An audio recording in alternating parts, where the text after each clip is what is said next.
नमस्कार, मैं हूं आपके साथ प्रदीप आजाद। देश में चाहे लोकसभा चुनाव हो गए हों, सरकार भी बन गई, लेकिन राजस्थान की राजनीति की बात की जाए, यहां अभी भी सियासी गर्मी बरकरार है। अब भाजपा को अपनी 11 सीटों का सदमा है, तो वहीं सूबे में 5 सीटों पर होने वाले उपचुनाव को लेकर कांग्रेस भी अपना हाथ मजबूत करने में जुटी है। दरअसल हार के बाद बीजेपी में समीक्षाओं का दौर शुरू हो गया और इसकी रिपोर्ट तैयार हो गई।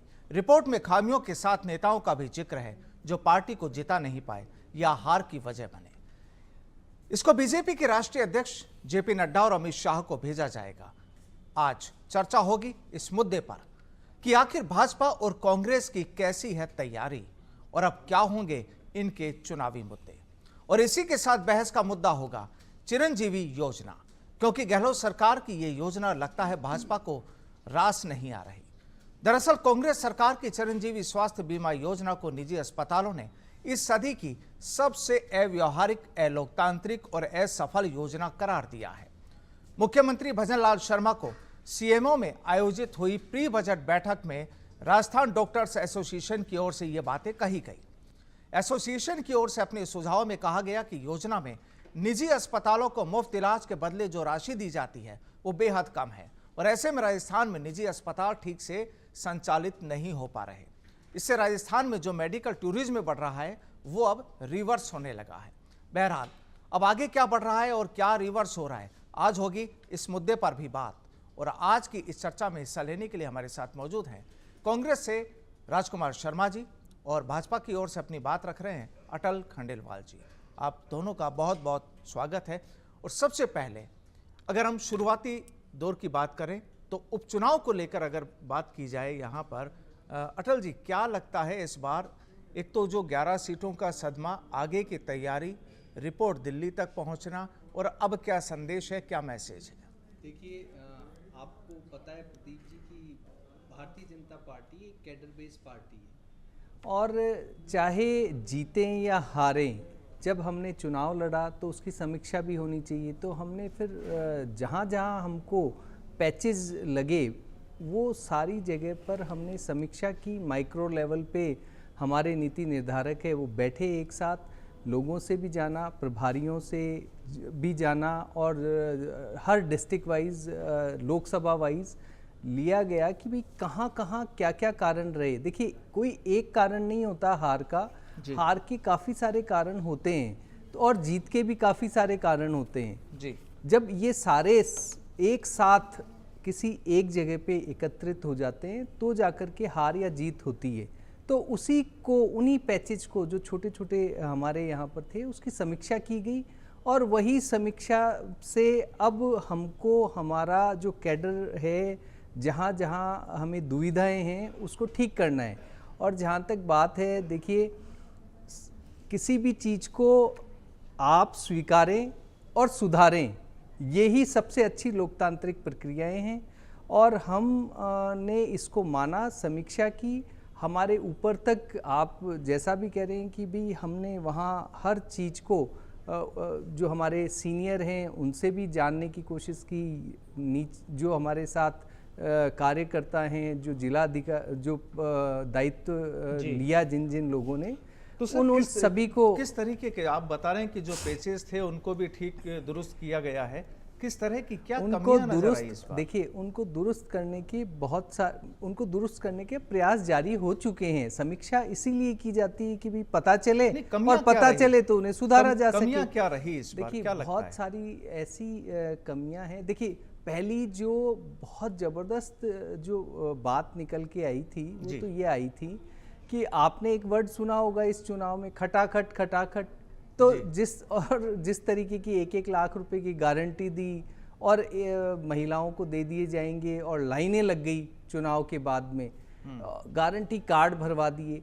तो ये किस तरीके का कुप्रचार है और लोकतंत्र की गरिमा के जिस तरीके से खिलवाड़ किया कांग्रेस ने, जो नैरेटिव फिक्स किया कि हम जीतने के बाद 1 लाख या 8,500, मुझे तो आश्चर्य है कि बिना किसी रेवेन्यू मॉडल के वो 8,500 बोल देते हैं, 1 लाख बोल देते हैं। वो अच्छा है जीतने के लिए, क्या पता ये 5 लाख बोल दें, वो 85,000 बोल दें, आश्चर्य नहीं होगा। दूसरा, इन्होंने जो भ्रम फैलाया वो ये फैलाया कि भाई आरक्षण को लेकर के कि ये आए तो संविधान को ख़त्म कर देंगे, आरक्षण को ख़त्म कर देंगे, और इतना तेज ये नैरेटिव फैला कि हमसे चूक हो गई कि उस नैरेटिव को हम ढंग से लोगों तक उस नैरेटिव को ले जा करके और उसको ख़त्म नहीं कर पाए और थोड़ा सा उसमें डिले हो गई। मतलब भाजपा अपनी बात नहीं रख पाई लोगों तक। बिल्कुल, देखिए हम किसी भी चुनाव या लोकतांत्रिक देश में इतनी तो नैतिकता हम समझते हैं कि सभी पार्टियों को रखनी चाहिए कि वो कुप्रचार नहीं करे, वो जनता के हित में प्रचार करे। आप ही बताइए, लाख रुपए कहाँ से ले आओगे आप 1 लाख को इतने करोड़ से गुना करोगे, उतना तो बजट भी नहीं आ पाएगा आपका 1 साल का।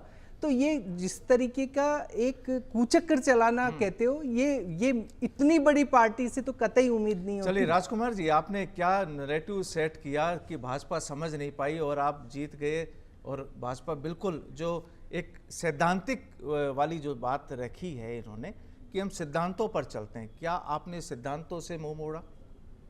प्रदीप जी, हमारे मारवाड़ी में कहावत है, काट की आंडी एक बार चढ़ती है। 2014 में काट की आंडी चढ़ गई, लेकिन राजस्थान के, हिंदुस्तान के देवतुल्य मतदाताओं ने कहा चलो 2019 में भी चढ़ा दो, और 2014 में भी चढ़ गई, 19 में भी चढ़ गई।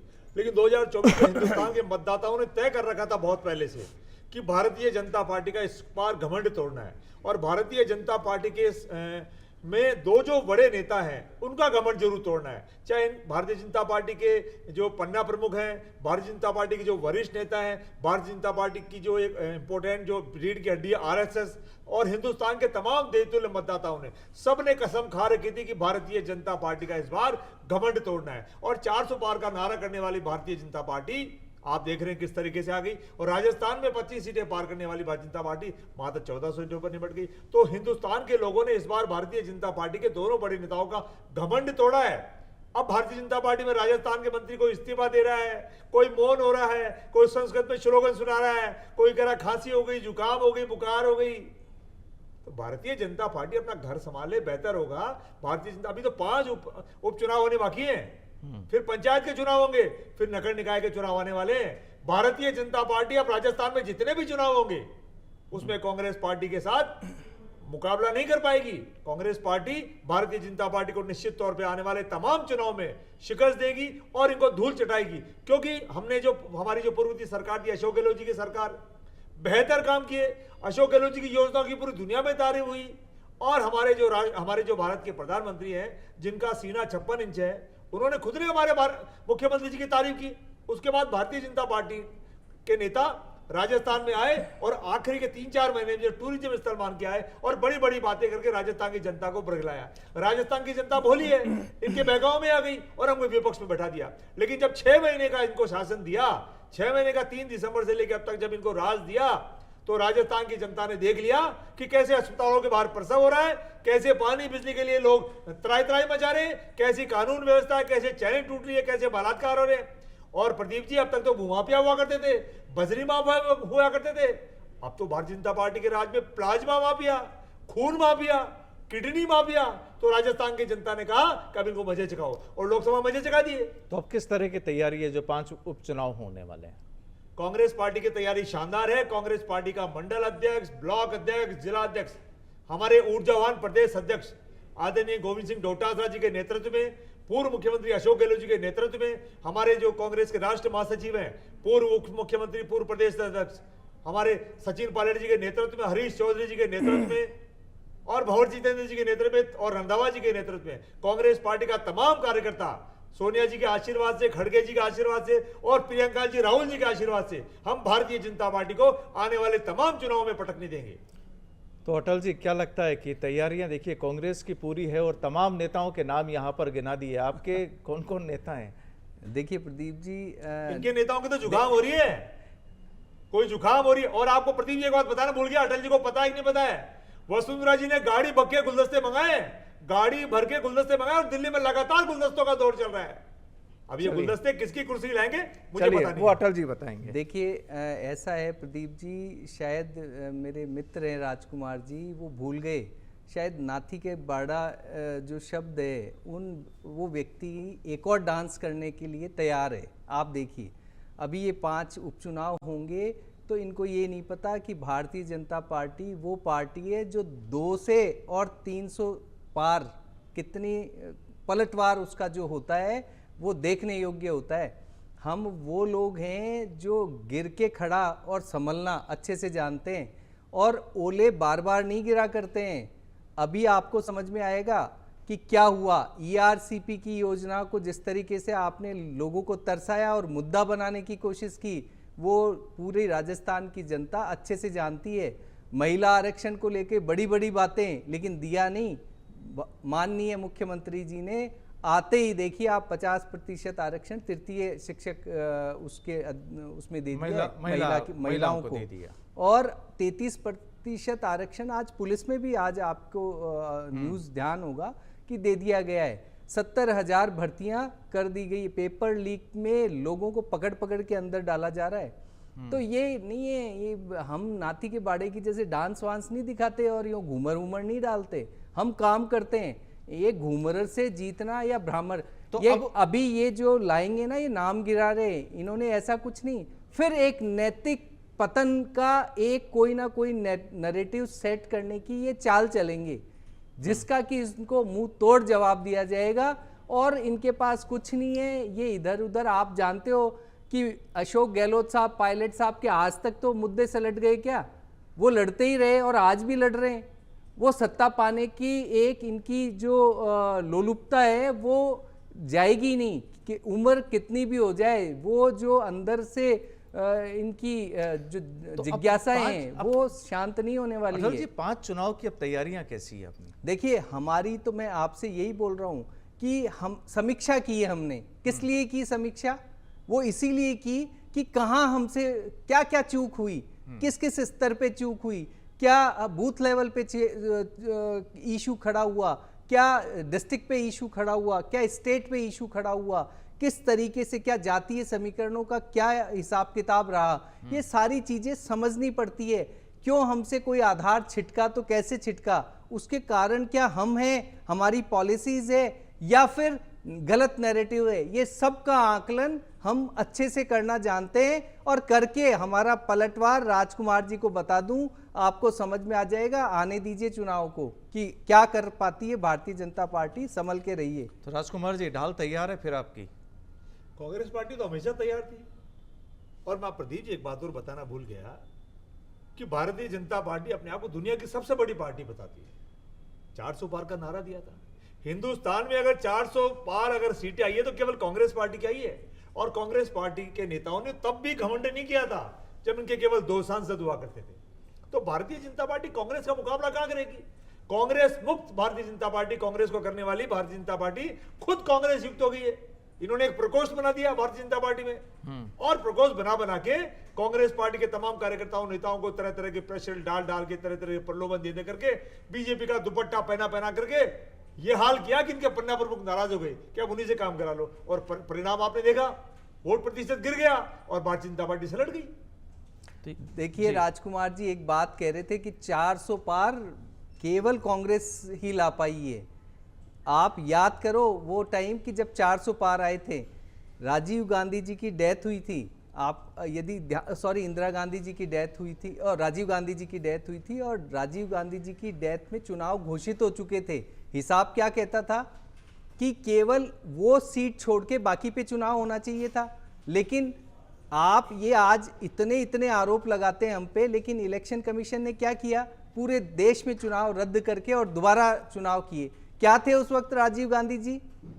इस देश में पूर्व प्रधानमंत्री की पोस्ट थी, इसके अलावा क्या थे? वो एक सांसद थे, इससे ज्यादा कुछ भी नहीं। एक सांसद की डेथ होने पर क्या हो सकता है? लेकिन इन्होंने किस तरीके से एजेंसियों को अपने कब्जे में कर रखा था और फिर पूरी शांतुना की लहर दौड़ाई और उसके बाद में चुनाव लड़ा गया इनके द्वारा। तो ये जो बोलते हैं कि भी ऐसे हमने 400 पार की, वो की, ये की, मैं इनसे ये बोलना चाहता हूं कि नैतिकता के आधार पर आपने कब देशवासियों को हर्षित किया, गौरवान्वित किया, मान सम्मान बढ़ाया?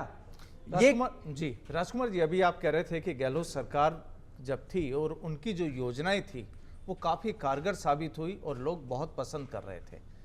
चर्चा हम अगर करते हैं अगर चिरंजीवी स्वास्थ्य बीमा योजना की, तो यहाँ पर इस पर भी सवाल उठ रहे हैं।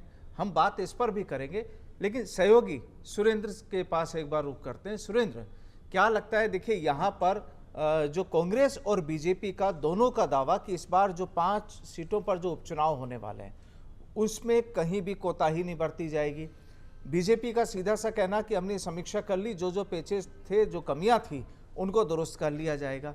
लेकिन कांग्रेस का दावा ये कि अब हम पीछे नहीं हटेंगे। बिल्कुल, देखिए आज का विषय बड़ा महत्वपूर्ण इसलिए क्योंकि ये विषय जो है वो जनता की, मतलब प्रदेश की जनता के हित को लेकर के आज इस विषय पर हम चर्चा कर रहे हैं।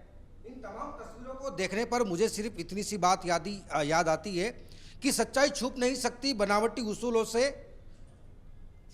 खुशबू आ नहीं सकती कागज के फूलों से। अब आप देखिए कि बीजेपी और कांग्रेस किस तरीके से धरातल पर दावे कर रहे हैं। सबसे पहले मैं बात करूंगा कांग्रेस की। ठीक है, कांग्रेस 11 सीटें लेकर के उनका जो है वो जोश अभी बरकरार है, लेकिन आप देखिए कि कांग्रेस के मतलब गांधी परिवार के आसपास ही कांग्रेस का घूमना एक वो बड़ा सवाल कहीं ना कहीं खड़ा होता है। चलिए हम बात कर लेते हैं बीजेपी की। अब जिस तरीके से बीजेपी 25 सीटों को लेकर के जो दावे कर रही थी, अब ये दावे किस आधार पर कर रही थी? क्या जो गलतियां अभी दोहराई गई है, क्या उन गलतियों को पहले से आभास नहीं था? किन गलतियों को ये गलतियां हो सकती है, या उन गलतियों के लिए कोई ऐसी कार्ड ढूंढी जाए? क्या बीजेपी के पास ऐसे तमाम ऐसे विंग्स हैं जो बहुत बड़े लेवल पर काम कर सकते थे? लेकिन यहाँ पर सबसे बड़ी चीज ये थी कि एक तो ओवर कॉन्फिडेंस और मोदी चेहरा, दूसरा ये कि कांग्रेस ने जो मुद्दे यहाँ पर जनता के बीच में रखे वो बेरोजगारी, महंगाई, महिलाओं के लिए अत्याचार और तमाम ऐसी चीजें जो मेन मुद्दों को लेकर के इन्होंने चुनाव लड़ा। हालांकि यहाँ पर अब देश की जनता जो है या प्रदेश की जनता है, चाहे वो सरकारी महकमे से हो चाहे वो युवा हो, ये तमाम समझ चुके थे कि राजस्थान के अंदर हमने गहलोत सरकार भी देखी है, वसुंधरा सरकार भी देखी है और भैरव सिंह शेखावत की भी सरकार देखी है। तो तमाम ऐसी सरकारें देखने के बाद जनता पूरी तरीके से समझ चुकी थी कि इस बार जो है वो फिर से बीजेपी को मौका देते हैं। लेकिन कुल मिलाकर के ये बार बार विपक्ष भी कई बार बोल चुका है कि भजन सरकार का जो है वो हनीमून पीरियड खत्म हो चुका है, अब उनको वास्तव में उस लय पर आना चाहिए। अब लय किस तरीके से, हालांकि देखिए कि चीज़ों को सुधारने के लिए वक्त ज़रूर लगता है, लेकिन यहाँ पर वक्त कितना लगेगा, कितने समय में सुधार होगा, इसका अब तक किसी प्रकार का कोई आंकलन नहीं है। लेकिन मैं सिर्फ इतना ये कहना चाहूँगा कि जिस तरीके से पूर्ववर्ती सरकार के मुखिया अशोक गहलोत जो बड़ी योजना प्रदेश की जनता को दे रहे, चिरंजीवी योजना, लेकिन आज स्थिति क्या है कि आज खुद अपने हर्निया का ऑपरेशन मुंबई में करवा रहे हैं। क्या उनको यहाँ के डॉक्टरों पे भरोसा नहीं है? क्या यहाँ की दवाई या मेडिसिन पर भरोसा नहीं है? अब सही बात रही चिरंजीवी योजना की। चलिए तो सुरेंद्र वापस आते हैं एक बार, इसका जवाब यहाँ पर राजकुमार जी से पूछ लेते हैं। राजकुमार जी, चिरंजीवी योजना काफ़ी चर्चाओं में रही है, 25 लाख का आपने बीमा कवर भी दिया है, लेकिन सवाल शुरू से उठने लगे और जब आपका शासनकाल था तब भी ये कई बार सवाल उठते थे कि कितना परसेंट, राजस्थान के कितना परसेंट हॉस्पिटल्स चिरंजीवी में इलाज कर रहे हैं लोगों का, क्योंकि वहाँ पर जो सुविधाएं मिलनी चाहिए थी या इलाज करना था वो हो नहीं पा रहा था।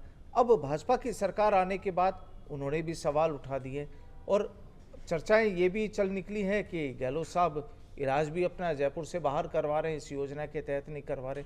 आखिर कहानी क्या है? प्रदीप जी, सबसे पहले तो मैं आपको ये बता दूं, पूरे मीडिया जगत को ये बता दूं कि गहलोत साहब ने खुद ने पोस्ट करके फेसबुक पे और ट्विटर पे करके इस बात का खुलासा किया है कि वो तमाम अपने इलाज राजस्थान के जो सबसे बड़े अस्पताल है सवाई मानसिंह अस्पताल में करवाते आए हैं, करवाते रहे हैं। आप सबने भी लगातार उनको जब एडमिट हुए थे तमाम खबरें आपने दिखाई है जी। तो कुछ डॉक्टर्स ने मुख्यमंत्री जी, जो वर्तमान मुख्यमंत्री जी हैं, उनको झूठे तथ्य पेश किए हैं। ये तो मुख्यमंत्री जी, पूर्व मुख्यमंत्री अशोक गहलोत खुद अपने सोशल मीडिया पे बता चुके हैं। जहां तक चिरंजीवी योजना की मैं बात बता दूं, चिरंजीवी योजना राजस्थान के लिए नहीं, हिंदुस्तान के लिए, गरीबों के लिए खास करिए एक मील का पत्थर साबित हुई है। अलग बात है कि चिरंजीवी योजना के लागू होने से जितने भी प्राइवेट अस्पताल है, खासकर जो सिर्फ धन कमाना चाहते हैं, उनके पेट में लगातार 5 साल से दर्द था। वो दर्द कल उन्होंने वर्तमान मुख्यमंत्री को बयां किया है। अगर वर्तमान मुख्यमंत्री भी उनके जो गलत दर्द उठा हुआ है, अगर उसका प्रॉपर इलाज करेंगे तब तो ये योजना हिंदुस्तान वासियों को, राजस्थान वासियों को लाभ देगी। और अगर वो उनके बहकाए में आ गए तब राजस्थान का भला कैसे होगा, मुझे समझ से परे है। लेकिन मैं इतना कह सकता हूं कि चिरंजीवी योजना से राजस्थान के आम आदमी को बहुत ज्यादा लाभ हुआ था, चाहे वो 10,000 रुपए की MRI हो, 5-6 हजार रुपए की CT स्कैन हो, 2-3 हजार के सारे टेस्ट हो, दवाइयां हो। और आप खुद बताएं प्रदीप जी कि कोरोना काल में यही चिरंजीवी योजना जो चल रही है, कोरोना काल के अंदर जितने भी अस्पताल जीवित रहे प्राइवेट, वो सिर्फ इस योजना की वजह से रहे कि उनके पास बाकी मरीज तो आना बंद हो गए थे। और अभी भी जो डीप में जो अस्पताल हैं, जो छोटे छोटे हॉस्पिटल हैं, आज वो भी चिरंजीवी योजना की वजह से ही चल रहे हैं। लेकिन बड़े जो मगरमच्छ हैं, जो बड़े अस्पताल हैं, उनको ये योजना कई बार तकलीफ इसलिए देती है कि सरकार ने जो गाइडलाइन तय की कि फलाना टेस्ट के लिए इतने पैसे आपको मिलेंगे, और वो टेस्ट उनको पोसाता नहीं है। तो पोसाना अलग सब्जेक्ट है, क्योंकि आज अस्पताल वालों ने भी अपना क्या पेशा बना लिया है, जबकि ये तो सेवा का काम है। लेकिन अब ठीक है, उनका अपना मामला हो सकता है, ये सरकार को देखना है। मैं आपके चैनल पे भारतीय जनता पार्टी से अपील करूंगा और चैलेंज कर रहा हूं कि चिरंजीवी योजना के साथ छेड़छाड़ मत करना। ये राजस्थान का देवतुल्य मतदाता आपको किसी हालत में बख्शेगा नहीं। और ये अशोक गहलोत जी की कोई जेब की योजना नहीं है। इस योजना से अशोक गहलोत जी की जेब में कुछ नहीं आ रहा है। अशोक गहलोत जी जमीन के कार्यकर्ता है, जमीन के कार्यकर्ता है, दर्द समझते हैं गरीब का, खुद गरीब परिवार से ऊपर उठ गए हैं। और आदरणीय भजनलाल जी भी साधारण परिवार से। तो मैं आदरणीय मुख्यमंत्री भजनलाल जी से अपील करूंगा कि किसी भी अस्पताल वाले के बहकावे में आने की आवश्यकता नहीं है। आप स्वयं देखें इस योजना को और देश के प्रधानमंत्री जी से पूछ लें कि उन्होंने चिरंजीवी योजना की तारीफ की है नहीं की है। और चिरंजीवी योजना की तारीफ तो पूरे देश में ही नहीं, पूरे वर्ल्ड में हो रही है। आप बताइए प्रदीप जी, कोई आदमी, गरीब आदमी जाता है 2-4 लाख रुपए का अपना इलाज फ्री में करा के आ रहा है, तो किसके पेट में दर्द हो रहा है? उनके पेट में दर्द हो रहा है जिन्होंने मरीज का 3 लाख रुपए का इलाज किया और केवल उसको 70,000 रुपए मिले। अगर वो योजना नहीं होती तो वो 3 लाख के इलाज के बेटे 5 लाख रुपए में अपनी जेब भरता। तकलीफ उन लोगों को है, क्योंकि कई हॉस्पिटल ये कह रहे हैं कि उन्हें जो उनकी लागत है या जो उनका खर्चा है वो पैसा गवर्नमेंट उनको नहीं दे रही है और इसीलिए वो इलाज से दूर भागते हैं। मैंने कहा ना कि अमुक टेस्ट में 10,000 रुपए उनको मिलते हैं प्राइवेट में, और सरकार ने फीस कर दी 1,300 रुपए मिलेंगे आपको। तो 1,300 और 10,000 का डिफरेंस है, वो तो पेट दर्द होना ही होना है। और मैंने कहा उनसे, ये सेवा है। 8-8, 9-9, 10-10, 15-15 मंजिल के बड़े बड़े अस्पताल बन गए, 5 स्टार हॉस्पिटल बन गए। तो वो सब पैसा कहां से आ रहा है? गरीबों की जेब से आ रहा है। मैं आपके चैनल पे प्राइवेट अस्पताल वालों से भी हाथ जोड़ के निवेदन करूंगा, तमाम डॉक्टर से अपील करूंगा कि चिरंजीवी योजना राजस्थान के गरीबों के हित के लिए बनी है। भले ही बनाई अशोक गहलोत जी ने हो, भले ही बनाई कांग्रेस पार्टी ने हो। और भारतीय जनता पार्टी से भी अपील करूंगा, अगर आपको इस योजना में कोई मीनमेट्स नजर आता है, उसको आप दुरुस्त करें। प्राइवेट अस्पताल भी राजस्थान में पनपने चाहिए, क्योंकि सरकारी अस्पतालों के भरे इलाज नहीं हो सकता है, लेकिन प्राइवेट अस्पताल भी पनपे, सरकारी अस्पताल भी पनपे, अच्छा इलाज हो और मरीज को अच्छा इलाज मिलना चाहिए। हम ये चाहते हैं। बिल्कुल। अटल जी, देखिए, ऐसा है कि कोई भी योजना है, उसका उद्देश्य वो इम्पोर्टेंट होता है कि भाई ये योजना का उद्देश्य क्या है। इससे पहले चिरंजीवी योजना से पहले भामाशाह योजना थी, आपको ध्यान हो तो। भामाशाह योजना में RGHS वाले उसके अंदर आते थे और BPL परिवार आ जाते थे। तो ये चिरंजीवी योजना बेसिकली जो फायदेमंद होती थी वो बीच वाले लोगों के लिए, ऊपर वाले अपना इलाज करा लेते थे, मध्यम वर्गीय। अब आप ये बताइए कि एकदम से इंफ्रास्ट्रक्चर बदला नहीं। वो अशोक गहलोत साहब की आदत है कि वो सोते सोते अचानक कोई सपना लेते हैं, योजना बनाते हैं और अगले दिन उसकी घोषणा कर देते हैं और लागू करने के लिए बात करते हैं। ये कह रहे थे राजकुमार जी की पेट में दर्द है डॉक्टर्स के। अब एक बात बताओ, किसी अगर दर्द है किसी भी प्रदेशवासी के फिजिकल बॉडी के अंदर, तो वो दर्द तो डॉक्टर ही ठीक करेगा। तो डॉक्टर के सुन लेते ना, उनके साथ बैठ के बात करते। उनके डंडे मारने की क्या जरूरत थी? जब उन्होंने अपनी बात कहने के लिए और बहुत सारी चीज़ों के लिए जब हड़ताल की, तो आपको याद है उनको किस तरीके से बेरुखी इनके साथ अपनाई गई। आप ये कह रहे हैं कि बड़े बड़े हॉस्पिटल, आप बताओ चिरंजीवी योजना को किस राजस्थान के बड़े हॉस्पिटल ने सम्मिलित किया? EHCC, फोर्टिस, आपका ये बिरला हॉस्पिटल। लेकिन इस कोई भी इस योजना में आपको कोई खामी नजर आई? मैं खामी नहीं होता है, हर चीज की प्लानिंग होती है। प्लानिंग के पीछे रेवेन्यू होता है, किस तरह का मॉडल अपनाया जाए, 850 रुपए क्यों लिए जाए और किससे नहीं लिए जाए। 850 के अलावा कहीं ये पैसा जो है इंश्योरेंस का वो कम तो नहीं है, कहीं ऐसा तो नहीं है कि जिस हॉस्पिटल को हम बोल रहे हैं कि ये इतने रुपए में इतना इलाज करना है, वो हो ही नहीं पा रहा है। डॉक्टर्स कह तो रहे हैं कि 45 अगर मल्टीपल फेलियर्स है और सुपर स्पेशलिटी हॉस्पिटल है, 4500 रुपये पर डे इन्होंने उसमें डाल रखा है, विदाउट वेंटिलेटर और विथ वेंटिलेटर 6000। कैसे दे पाता कोई भी हॉस्पिटल, जबकि एक डॉक्टर 1000 रुपये के बिना आता ही नहीं सुपर स्पेशलिटी हॉस्पिटल, और एक बार 3 या 4 बार एक वार्ड में जाना पड़ता है अलग अलग के ऑर्गन के लिए। बहुत सारी समस्याएं थी, उनको बैठ करके देखिए, योजना में कोई कमी नहीं थी, इम्प्लीमेंटेशन की बात हम शुरू से कर रहे हैं, मॉनिटरिंग एंड इवेल्युएशन की बात कर रहे हैं।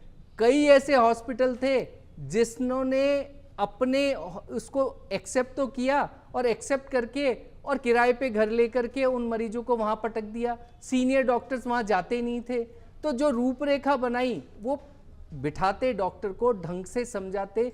आपने देखा क्या आयुष्मान भारत योजना में आप ये कौन सा हॉस्पिटल है? आप ये कह रहे हैं कि डॉक्टर्स और अस्पतालों को इन्होंने भरोसे में, विश्वास में नहीं लिया? हाँ, कैसे, बिल्कुल नहीं लिया। देखिए, दैनिक भास्कर की न्यूज है जोधपुर की 10/5/2021 की, 21 में ही लागू हुआ था। उन्होंने तभी कहा चिरंजीव योजना फेल होगी। क्यों कह दिया? क्योंकि तब गाइडलाइन प्रॉपर नहीं है, इतनी औपचारिकताएं हैं। आप ये देखिए कि बहुत सारी उसमें कमियां थी, उसको दुरुस्त नहीं किया गया, एकदम से लागू करने की कोशिश की गई। ऑलरेडी देखिए, दवाइयां, टेस्ट वगैरह बहुत सारी चीजें तो ऑलरेडी लागू थी। भामाशाह का नाम चेंज करके चिरंजीवी कर दिया गया। उसके अंदर फिर ये इंश्योरेंस सेक्टर को जोड़ा गया। अरे इंश्योरेंस सेक्टर को जोड़ने पर क्या इंश्योरेंस सेक्टर, क्या हमारे यहाँ पर चिकित्सा का इंफ्रास्ट्रक्चर इतना है क्या कि इतनी सारे लोगों को इलाज दे भी सके? सुरेंद्र, तो मॉनिटरिंग एंड इवैल्यूएशन का इशू है। कितना दम नजर आ रहा है कांग्रेस और भाजपा के बीच चिरंजीवी योजना को लेकर? बिल्कुल, देखिए, बात तो बिल्कुल दोनों ही प्रवक्ता जो है वो कहीं ना कहीं एक मध्यस्थता की बात करते हुए नजर आ रहे हैं। लेकिन यहाँ पर एक चीज़ ये ज़रूर नज़र आ रही है कि आमदनी 98 और खर्चा रुपया। जिस तरीके से अशोक गहलोत ने आनन फानन में 17 जिले बना दिए, 3 संभाग बना दिए, उसके साथ साथ अगर मैं बात करूं तो तमाम जो योजनाएं थी, चाहे वो OPS की योजना हो, इसके अलावा चाहे वो कॉलेज से एकजुट करने की योजना हो, और इसके बाद जो बड़ी योजना थी वो चिरंजीवी योजना थी। अब आप देखिए कि राजस्थान से सटे हुए गुजरात के वो तमाम जिले, आज भी वहाँ के जो राजस्थानी लोग हैं वो गुजरात जाना क्यों पसंद करते हैं? जब 25 लाख का इतना बड़ा सरकार ने तोहफा दिया है प्रदेश की जनता को, तो फिर वो गुजरात क्यों जा रहे हैं? उसका रीज़न सिर्फ और सिर्फ इतना ही था क्योंकि प्लानिंग अगर प्रॉपर तरीके से होती तो यहाँ पर तमाम हॉस्पिटलों को इंक्लूडिंग किया जाता। जिस तरीके से आज जो है वो CM भजन मुखिया ने जो तमाम डॉक्टरों के साथ में, एसोसिएशन के साथ में जो सामंजस्य बिठाया है, ये सामंजस्य पूर्व CM अशोक गहलोत को भी बिठाना था। लेकिन कहीं ना कहीं कांग्रेस ने यहाँ पर अपने सिर्फ लाभ के लिए या तमाम ऐसी चीज़ों को देखते हुए आनन फानन में चिरंजीवी योजना को लागू किया। चिरंजीवी योजना को लागू करने के बाद भी अगर लोग गुजरात की तरफ पलायन कर रहे हैं तो इसके पीछे एक बहुत बड़ा सवाल खड़ा होता हुआ नजर आता है। लेकिन अब यहाँ पर कहीं ना कहीं सुधार की ज़रूरत है। हालांकि योजना अब कितनी इंप्लीमेंट होगी धरातल पर, ये अब वर्तमान की भजन सरकार इस पर कितना नया जोश डालती है, तमाम ऐसे क्या फैक्ट डालती है, ये देखने का विषय होगा। बिल्कुल, देखिए, आम जनता को चाहिए क्या होता है, सरकार किसी की भी हो, आम जनता को चाहिए उनका स्वास्थ्य, अगर उसका इलाज बेहतर तरीके से हो सके, कम कीमत पर हो सके, और अगर उनकी जेब खाली है तो वो सरकार उनका इलाज करवाए। शायद कुछ यही सोचकर चिरंजीवी योजना की शुरुआत की गई हो। लेकिन सियासत अपनी जगह है, आरोप प्रत्यारोप अपनी जगह है, लेकिन वाकई ये चीज़ तो होनी चाहिए, ये बात जरूरी है कि जितने भी राजस्थान की जनता है, अगर सरकार एक बढ़िया स्कीम तैयार करती है, वेल प्लान के रूप में तैयार करती है, और जिन लोगों से आप इलाज करा रहे हैं, अगर आप उनको अपने भरोसे में लेकर, अपने विश्वास में लेकर अपनी योजनाओं को मूर्त रूप देते हैं, तो शायद कामयाबी मिलती है। और बात आने वाले उपचुनाव की, जहां पर कांग्रेस और भाजपा दोनों ही दम भर रही है कि इस बार 5 सीट उनकी झोली में जाएंगी, और अगर भाजपा ओवर कॉन्फिडेंस में रही तो ये ही उसका नतीजा था कि केवल उन्हें 14 सीटें मिली 25 में से। कुल मिलाकर कहानी क्या होगी, राजस्थान की जनता तय करेगी कि उपचुनाव में वो किसको कमान सौंपनी है उनको। लेकिन जनता को इंतजार ये भी है कि सरकार कांग्रेस की हो, भाजपा की हो, किसी भी दल की हो, उन्हें जो मूलभूत सुविधाएं जो मिलनी चाहिए थी वो बरकरार रहे। बहरहाल अटल जी और राजकुमार जी, आपका बहुत बहुत शुक्रिया आज की इस चर्चा में हिस्सा लेने के लिए। बहुत बहुत शुक्रिया। नमस्कार।